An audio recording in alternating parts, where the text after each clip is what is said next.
I'm Sherlock Holmes. I'm Dr. Watson. I'm Helen Stoner. I'm Julia Stoner. I'm Dr. Roylott. Very sorry to knock you up, Watson, but it's the common law this morning. Mrs. Hudson has been knocked up. She retorted upon me and I on you. What is it then? A fire?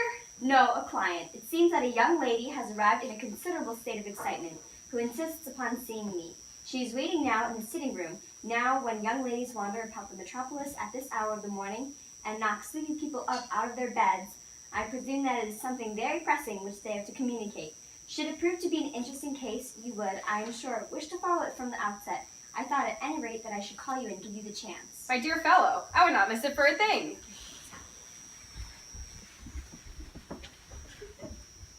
Good morning, madam. My name is Sherlock Holmes. This is my intimate friend and associate, Dr. Watson, before whom we can speak as freely as before myself. Ha! I am glad to see that Mrs. Hudson had the sense to light the fire. Pray draw up to it, and I shall order you a cup of hot coffee, for I observe that you are shivering. It is not cold which makes me shiver. What then? It is fear, Mr. Holmes. It is terror. I am all attention, madam. My name is Helen Stoner, and I'm living with my stepfather, who is the last survivor of one of the oldest Saxon families in England, the Roylotts of Stoke Moran, on the western border of Surrey. The name is familiar to me. When Dr. Roylott was in India, he married my mother, Mrs. Stoner, the young widow of Major General Stoner, of the Bengal Artillery. My sister Julia and I were twins, and we were only 2 years old at the time of my mother's remarriage.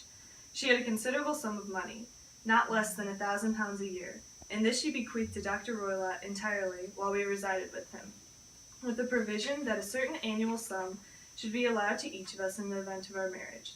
Shortly after our return to England, my mother died. She was killed 8 years ago in a railway accident near Crewe.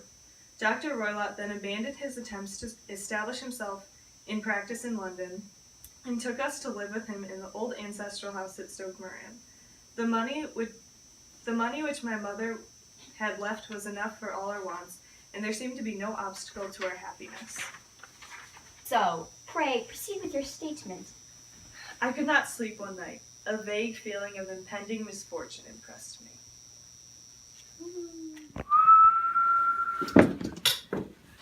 Helen! It was the band! The speckled band!